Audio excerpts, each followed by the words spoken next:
Welcome to the Times of Israel's What Matters Now, a weekly podcast focusing on one issue that matters to Israel right now. Hi, I'm here today with Idit Ohel, the mother of hostage Alon Ohel. Today is day 549. It is exactly a year and a half since October 7th, 2023, when Alon was taken captive from a roadside shelter. He was at the Nova Rave. He was taken from the roadside shelter by Hamas terrorists. He was hauled into a pickup truck with Hirsch Goldberg Poland or Levy and Eliya Cohen. And Idit, first of all, thank you for coming to speak with us. We appreciate your time. We appreciate your attention. So we appreciate you coming to us from your home in Lavon in the north of Israel. Thank you. Thank you for inviting me. The last time you and I spoke was a few months ago. It was before the releases that took place in the end of January into February. And we spoke a lot about your artwork, about pottery and about drawings and about painting and the therapeutic approach that you took in addition to so many other things that you've been doing in dealing with this ongoing anguish and fear and pain and worry. And then came some of the released hostages, including Eli Sharabi and Levy and Eliya Cohen, all three of whom were with Alon until the days that they left.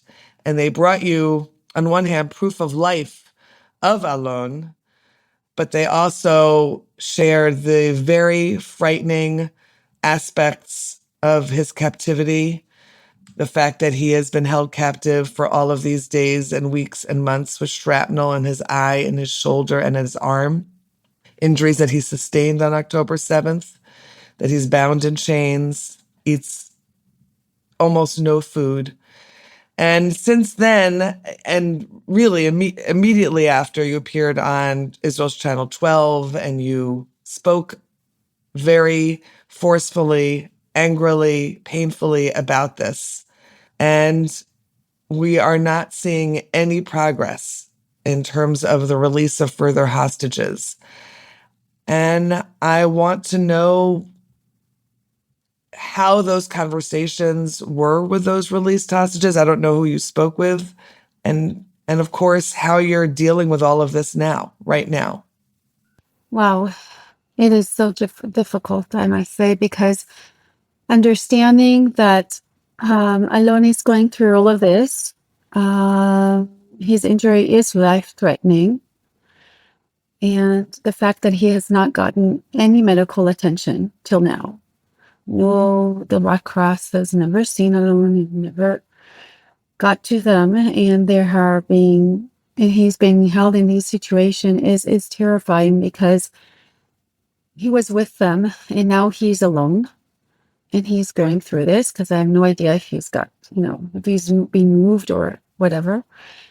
And I have to, so for me, I think from that second, knowing everything, I have to be more I have to talk about things that Alon can't. So I'm crying his cry and I'm screaming his scream, and that's what I've been doing. I've been talking, with Eli Sharabi and Levy and Eliya. I've met them all. You've met them all? Yeah, I met them all, of course. And I've been talking to them all. I met them and on the phone with Eliya and with Sharabi. And just trying to figure out about how Alon is in all this situation. And, the horrific things that I've been told is there, but also Alon is surviving through all of this, and it's terrible. He's surviving, and he's continuing to survive every day, which means that he has so much strength, even though he's being, starved and bound in shackles and in his eye that he cannot see in one eye. And in fact, you have to understand, okay, all the doctors that I even spoke with, and I spoke with many many doctors and you have so many information about that. The fact is that it's not just the fact is that he still has a shrapnel in his arm. So the body sees it as like a foreign, you know, object, and he's trying to like to throw a lot of antibodies and stuff like that, and so his body is working overtime, and there's this very the body with this all this going into his blood and nervous system, trying to figure out how he can cope with that. And the fact that maybe the other eye, because one eye is like this and there's no treatment, so the other eye is like Compensating? yeah, and not just compensating, is saying, okay, so if this is it's like the body is taking over, and maybe so the doctors are very worried about everything. So that's why it's life threatening, because it goes through the blood system and stuff like that. And but he's a musician, so and he is like a his heart, his soul is so passionate about in things and About music? about music and about life and about so many things like that. So that helps him cope because he's playing. He's Right. They've told you, I think Eli described this in one of his interviews, that he plays on his chest, right. which makes so much sense. Yeah. Of course. Yeah. It's like people will think, well, he's tapping, or maybe he's like, but it's not tapping. It's actually He's playing. he's playing. He's moving his hands with like it's like playing the piano and continuing in his mind, doing that all the time. And also he's whistling. They don't Oh, even wow. sing, so that they don't sing. So he's whistling all the time. He's whistling music, the songs that he loves. He's whistling that, and that helps him, be centered and think about the future and just survive. He's trying his best to go through this. It helps me know that he's doing that. I always knew he was doing that. I didn't need them to tell me that he's doing it. You could imagine him doing those things. Yeah, that's because I know my son, and I know that he needs, when he's like in a bad place through his life, which is not anything close to what he's doing, is going through not right now, but the music is part of it. Music helps him cope. So obviously he's using it now too. Sure. Just to tell our listeners who have heard this before, but that Alon was planning on studying jazz at the Rimon School of Music, right? That was the plan. Yeah, he was thinking about different things, and one of them was, going into jazz and starting with that.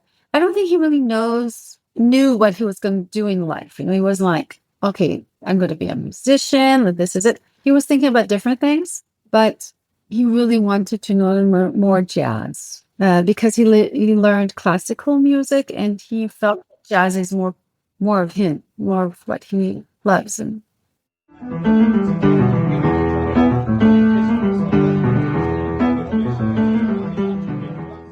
Right. Idit, I know that over the months, again, before these releases, before you heard these very concrete details about Alon and his survival in the tunnels under the underground, 40 meters. 40 meters underground. Right, right. And the torturous conditions. And before that, you and your family were doing every single kind of thing possible to keep the hostages' plight out there, center, including the yellow pianos, for instance, that have been placed in so many places for Alon, which people play in Hostages Square and in other places. And it's a constant, I think it's a constant kind of object of compassion and remembrance for people. And now, of course, since you've been in contact with these released hostages, with Eli Sharabi, Eliya Cohen, and Or Levy, and because you know so much more, and because there are no negotiations really going on right now, and there is no sense of when Alon and others will be coming home, I want to understand where you are at a little bit more emotionally. I know that you're at protests. I know that you're at the Shift 101 silent protests sometimes. I know you're certainly doing a lot of interviews. you've spoken a lot about the selection that was made, using that term for which hostages were freed and which are not yet. And I want to understand a little bit where you are at right now in terms of that approach. You and your husband spoke with the Prime Minister Benjamin Netanyahu a few days ago. I know you asked for a meeting. So I'd like to, if you could talk a little bit about that. We're still doing all of that, but more, I guess. We're trying to get to more people, to more Congress. We talked to Netanyahu on the phone. Yeah, we know that Netanyahu knows Alon's situation. He knows his injury, life-threatening. He knows that it's crucial to bring him back as soon as possible to get medical attention. But I'm going back and I'm saying, okay, there's, I don't know about negotiations going on. We don't really know what's going on behind closed doors. But I'm saying they need to get medical attention now. So you can't go into Gaza and have like Palestinians, Azatis, medical attention and food or whatever, and there's injured, hostages in Gaza. This is not right. So why are you getting people getting inside from whoever and not giving what Alon and others need, injured and I'm talking about that. I'm saying to the world, this is not right. In international law, this is not right. So that's what I'm talking about and trying to convey.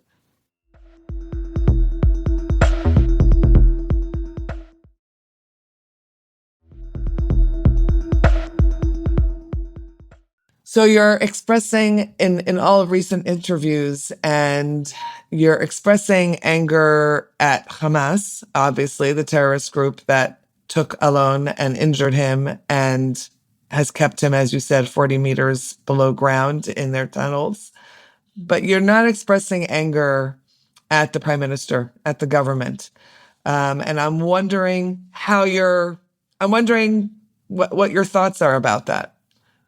I don't express anger at all. I not even Hamas. It's not anger. It's like saying, live up to the deal you asked. It's not anger. It's just. I don't have anger in me. It's weird to say that, but I don't have time for anger. This is not relevant. Mm-hmm. And I'm not angry. I'm just asking and I'm demanding, that is. I'm demanding the things will be right. I'm demanding for Alon to get medical attention. I'm demanding that my government to get to some kind of agreement and deal so Alon comes home and all the other hostages. I'm demanding the world. Alon has 2 other citizenships. It's not just, Israeli citizenship, it's got German, Serbian, and I'm talking to them also. This is your citizen. Make sure that he gets what he has medical attention. I'm talking about that all the time. And I'm demanding it all the time.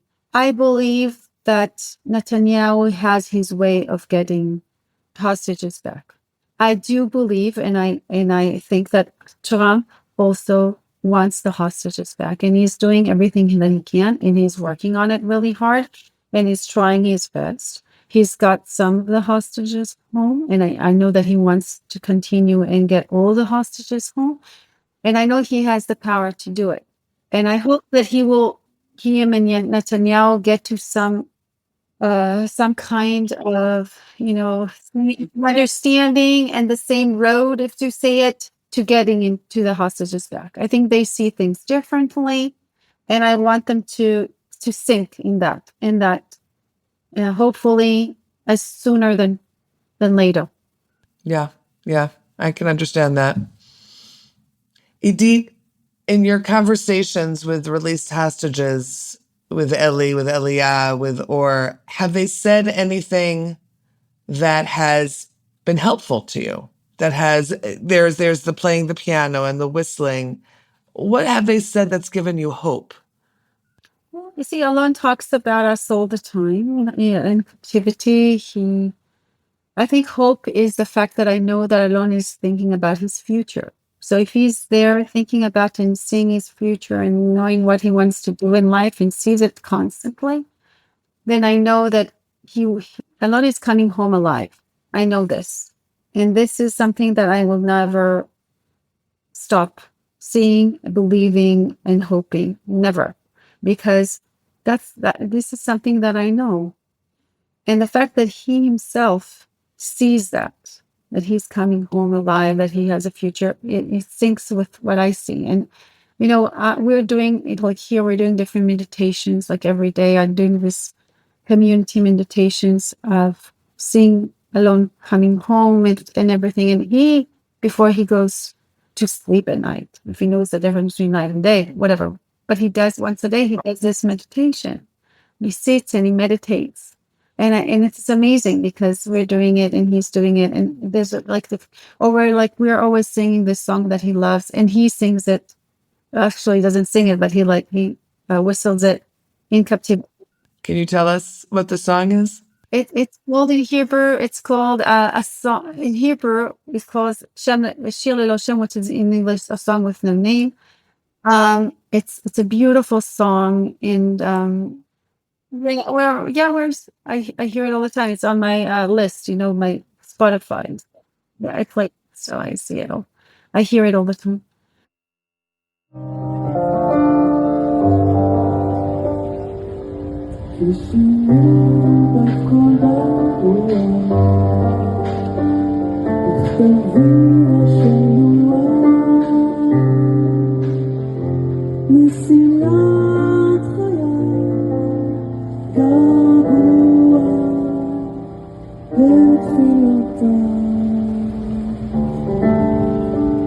כי שירי הוא הלב הרוח, הנידף השחוח. And I think it's everyone thinking about him, praying for him. So many people, thousands of people. And when you're thinking of one person and you're hoping and you see them and you send them, a lot of strength, it gets to them. And for me, that makes me feel that we're doing something. It's not just talk. It's, in life, you have to work in some different levels. So there's like um, it's like the level where it's here and now. It's talking with government officials and doing rallies or whatever, right? But there's also something else, which is faith and prayer and it's there. So it's two things, in meditations, it's two things that come together. So you have to be down and up all the time and doing both things that are, for me, are connected. Because when I do prayer and then I do things that are talking to people, and it's both. It connects Makes sense. spiritual things and physical here and now things. Like, You need both of those yeah, in order yeah. to keep on moving forward. And we're coming to Passover, which is, so we're not doing seder or anything. Our family is not going to do anything like that. But I'm saying, Do you usually? of course we do. Of course we do. We do all the holidays, of course. But no, with Alon not being with us, we're going to be a family together. But I don't know if we're going to do it like a seder. Sit down and go through the Haggadah, Well, go through I the don't know if story we're of going to do that. Passover. But what I can say about it is if we think about Passover, the meaning of Passover, and the freeing of the Israeli people from slavery to freedom. Okay, so this is the time. This is a very crucial time, and I'm thinking, and I'm saying, okay, to free the hostages, it's not just on one person. To free the hostages, we need a nation, a whole nation, to free the hostages, because if we all say the same thing, we all want the same thing, this will happen. So yes, it's like Moshe Rabbeinu, he freed, you say he freed all the Israelites, right?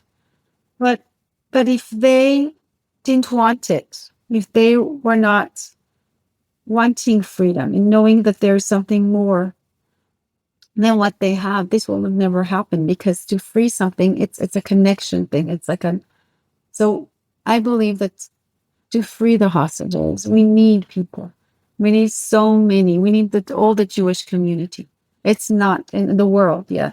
It's not just on one person. When you say it about Netanyahu, yes, he will sign the deal, but he needs people to tell him what to push him forward. What we want. Yeah. To push him forward. So, and we know, and it's about faith, and and if the whole nation wants them to come home and they think about everybody, all the hostages, then they're part of this whole thing. It's not just, that's how I see it, It echoes something that John Polin, the father of Hirsch, has said recently, that this cannot be a Passover like any other, because there are 59 hostages. And of course, Alon is one of them. And that in a sense, the whole nation really has to, as you're saying, has to recognize the moment that we're in, that we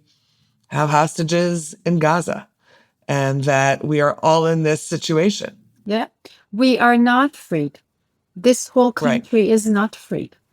The Jewish community is not freed as long as there are hostages, because those hostages there are part of us. They're part of our body, part of us. So if we see that they're still there, we are not freed. Each person here, and I hear it from a lot of people telling me that we don't feel that we are freed as long as there are still hostages, because it could have happened to anyone.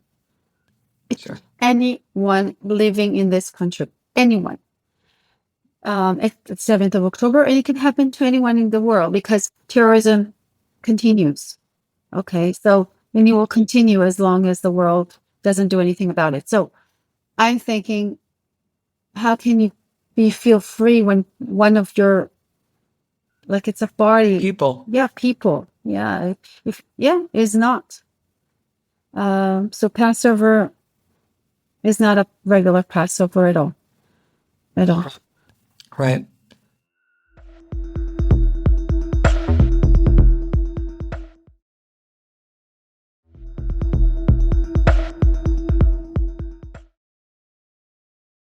One more question, Idit. I've read that you've spoken about Alon being from a strong, long line of family members who went through difficult, impossible things during the Holocaust, during World War II. And that you think about that. You think about that, what kind of grandparents I assume he came from, or great-grandparents, other relatives. And of course, that is a day, Holocaust Remembrance Day, we mark it right after Passover. We mark it the week after. That's a good thing that you. Alon's father, his grandfather was in Auschwitz, and he came out 30 kilos. And my grandfather was. We have so many family members that were in the Holocaust. My grandmother was in Machane, also in A concentration camp. Yeah, so we do. So I think it's in his bones, and it goes through. Yeah, but what I wanted to say, this year, every year Yad Vashem, there's like a poster for that year for the Holocaust Memorial Day.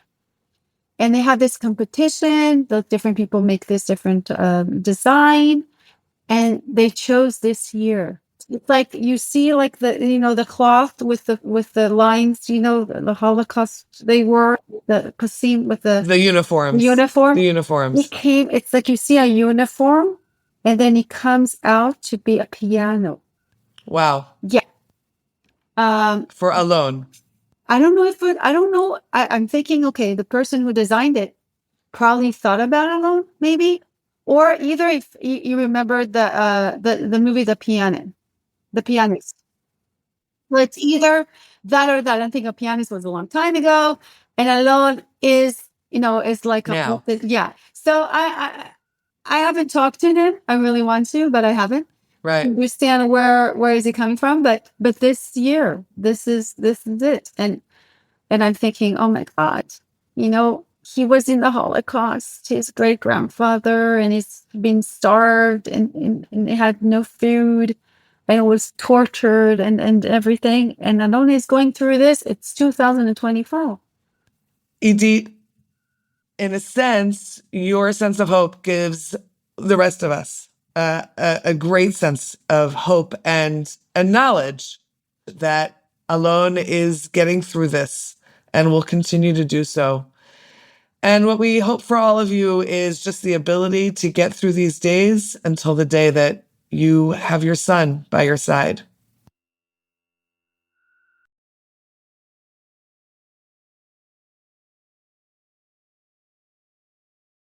Yeah. Thank you, Idit Ohel. Wishing you a day of accomplishments and moving toward that point in time. Thanks again to Idit Ohel for joining us for this episode of What Matters Now. And thanks to all for listening to this episode. We'll be back again tomorrow with another installment. This episode was produced by the Podwaves. Any comments you have about this or other episodes of our various podcasts, please feel free to drop us an email at podcast@timesofisrael.com. Of course, always feel free to recommend us to other listeners and rate us wherever you find your podcasts.